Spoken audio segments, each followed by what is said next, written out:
Alright, magandang gabi, magandang araw, magandang umaga, magandang tanghali ho, no? Have a great day ahead.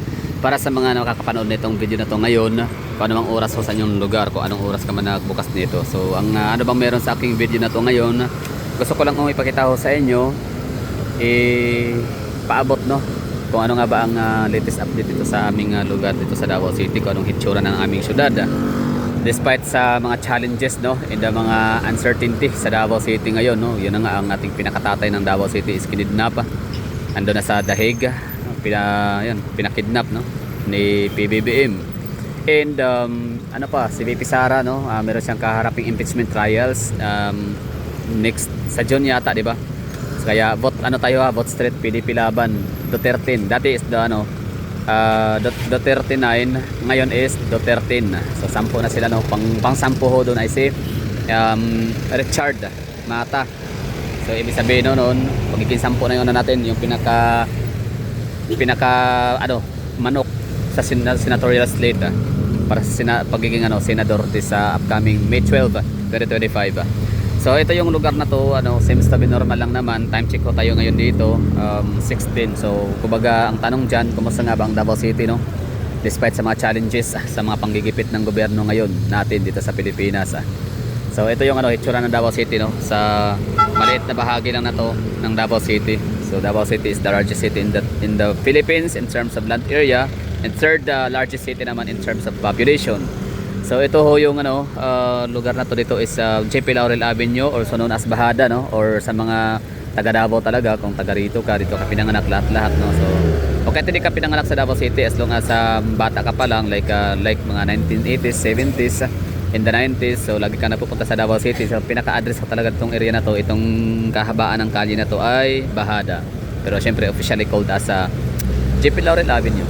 So ang JP Laurel Avenue, itong Bahada Avenue ay stretching from intersection sa may Ashuela Cove, sa may intersection sa may Castillo and sa Asa, no. So that's Ashuela Cove, kung saan yun din ang landing area ng ating tulay papuntang Samal Island. So mula doon, ito na may magtatapos sa pinaka Ateneo de Davao University, or sabihin natin Ramon Magsaysay intersection sa may Acacia, sa may Avida Tower. So yung Avida Tower, yun po yung pinakamataas na gusali ng Davao City, na makikita ho ninyo every time na kayo pupunta dito sa Davao City, na merong Jollibee, no, Ateneo de Davao University. Yan, harap lang yan sila, no, magkabilaan lang. So itong area na to dito, parang in between yata siya, if I'm not mistaken, no, sa kahabaan ng JP Laurel Avenue ng Bahada. Ito ay kalagitnaan, in the middle or in between. So itong lugar na to dito is 4 hectares lang siya, pero makikita mo dito marami siyang mga high-rise buildings, no. Like meron silang 13 Ayala Malls, no, Ayala Abrisa alone, no. So meron silang 13 high-rise buildings, although 12 high-rise buildings lang pala, kasi yung isa ay medium built building lang siya. Yun yung Abrisa Mall. Ito yon, Abrisa Mall. Meron siyang 4 na palapag lang, and pinakapataas ito is Abrisa's Place Tower, no. So meron silang 27th floor. Tapos itong nakita natin na puti, yan hindi yan kasama ng Ayala, that's Insperia, pero hindi ako sure. Sa mga taga Davao dyan, mga nakakaalam, so let me know in the comment box kung yan ba ay tawag nito, kasama ba yan sa Ayala na property. Tsaka itong Ion Tower, no, kasama, parang hindi yata, no, kasi wala pang Ayala, may na yan Ion Tower na yan dyan. Okay, so itong Ayala na to, area na to dito na 4 hectares, ayan na siya ng collaboration siya ng Anflocor is sila yung nagmamayari, mga Florindo, Lagdameo, no, mga oligarchs na kung matuturing, mga elitista. So ito yung Davao City area. So kumbaga syempre nasa caption title ho natin dyan, no, kumusta ang Davao City sa kabila ng panggigipit ng gobyerno, or sa kabila ng challenges na pinagdadaanan ang Davao City, or ano man ang pinagdadaanan ng Davao City ngayon. So kumusta? Merong meron siyang domino effect na mangyayari. Na una nga kinulong si Tatay Digong, pangalawa is merong impeachment, no, si VP Sara, pangatlo si Kong Pulong, bali-balita, at saka si Mayor Basti, ikukulong daw sila, hahanapan sila ng paraan. Ay, fake news yan, fake news. So fake news nga, sino ba naman sana bang sinabi, ano ba ang mga statement, no, ng administrasyong Marcos ngayon na nagkatotoo, di ba? Lahat naman yata fake news, no. I mean, ibig sabihin na kung may fake news sila, no, wala silang, ang una niya sinabi, hindi daw ipapadala si Hindi daw, no? I will never lift any finger.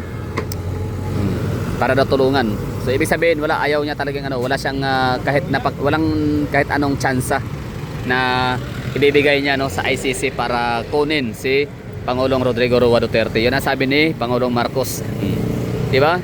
Yan eh. So ang daming mga kasinungalingan sa ano Kingdom of Jesus Christ, di ba? Ang dami lang mga kasinungalingan ginawa dati, like hahanapin lang no, hindi man sinabing harasin ang ano ang QOJC. Basta marami silang ano mga kapalpakan na ibig sabihin marami silang mga statement na taliwas pala sa katotohanan, parang ganun. So ngayon sa mga nagsasabing fake news lang na mga magkakapatid na mga Duterte is ikukulong, kahit si VP Sara yan, ano yan, talagang hindi lang impeachment ang kailangan dyan, target, ipapakulong talaga yan. At beyond pa dyan, no? Maaari talaga yung gawin lahat ng mga pwedeng gawin, no? Na ganyan ka makakapangyarihan, abusive of power yung ano nating gobyerno, no? Like wala, mga vlogger, no? Yung mga ano natin, yung mga kahit opinion lang naman, di ba? Tapos yung kailangan mga binabalik, yung kailangan parang nire-reiterate is alam naman galing sa mga mainstream media din, no?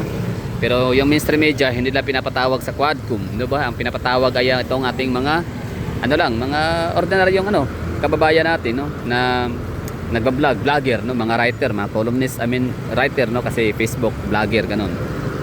Kasi pag dyaryo, di ba? Column. So hindi sila columnist, vlogger lang sila. Vlogger sila bilong or sila nakahilira, categorized. So yun lang, kumusta ba ang Davao City ngayon? So far okay lang naman, no? Seems to be normal, pero yung mga taxi driver na yan, yung mga naka-service, yung mga driver ng yung mga nakita mo sa ano, mga sakay, mga pasahero, mga driver, no? Mga motorist dito na makikita ko ninyo. Itong mga to is mga solid Duterte ho yung mga yan. Oh, pansin nyo, di ba? Akala mo Davao City isa sa lugar na pinakatahimik lang, busy. Davao City yung tuloy lang sa trabaho talaga ito yung mga tao, no? Kanya-kanyang tuloy sa kanya-kanyang buhay, kanya-kanyang mga business pinagkakaabalahan. Pero dumating talaga yung chance or point of moment, no, na kailangan magkaisa ang mga taga Davao. So just na-prove na natin mga Davaoenyo na ano tayo dito. Parang kung ang China ay tinatawag na sleeping giant, ang taga Davao naman ay ano, silent sleeping, ano ba? Sleeping silent, ano ba tawag? Basta ano tayo, 2 million population ng Davao City. So marami yan, no?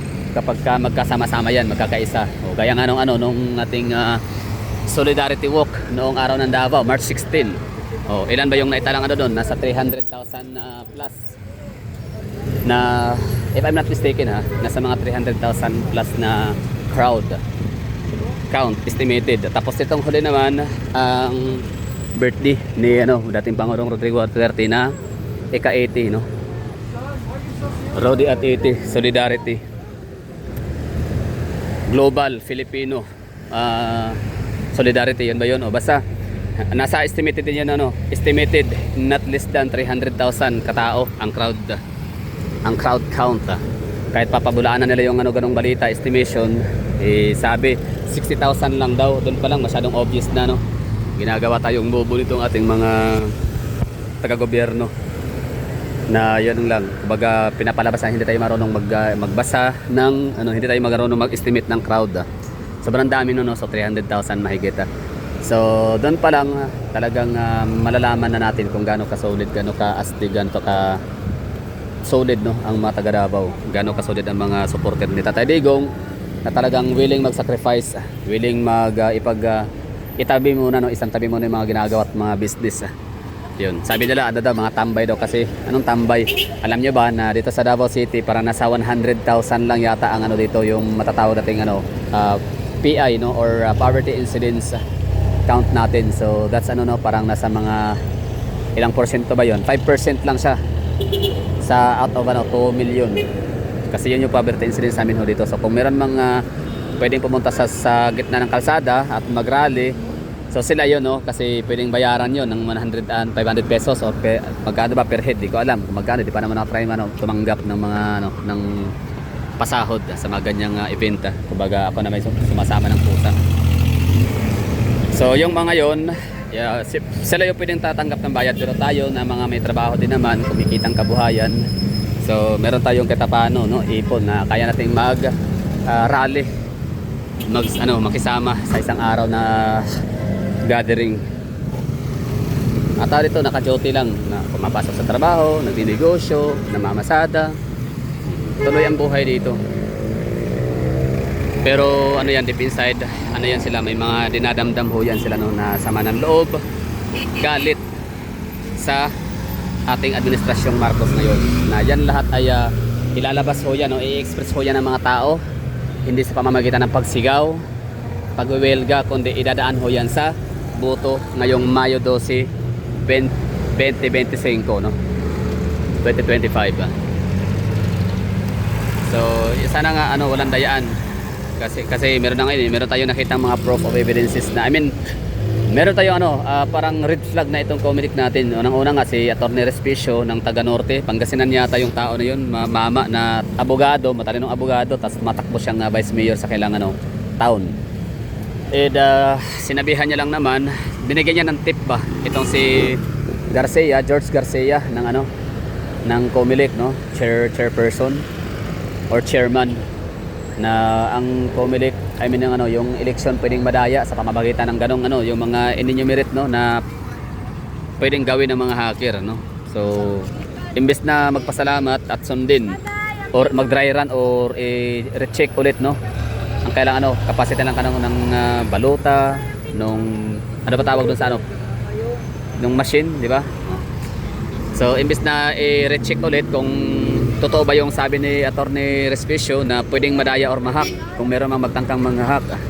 Pero imbes na gagawin, no, pasalamat siya or iti-take niya yun as ano, constructive, ginawa niya, pinakulong ano, kinasuhan pa niya si ano, si Atty. Respicio. O di ba, so doon pa lang red flag, di ba? Kumbaga kunyari ikaw ay meron kang ano, no, meron kang tindahan. Kumbaga ikaw yung manager sa isang lugar. Tapos ngayon, ikaw yung nagma-manage. For example, ito, shopping mall, no? Sabihin nung ano tao na, oy, alam mo, general manager, since ikaw yung general manager na yan, alam mo ba na pwede kang marakawan? O, pwedeng may manloob sa yung mall na hindi mo malalaman. Oo, pwedeng manakaw ang kapirahan dyan na hindi mo malalaman.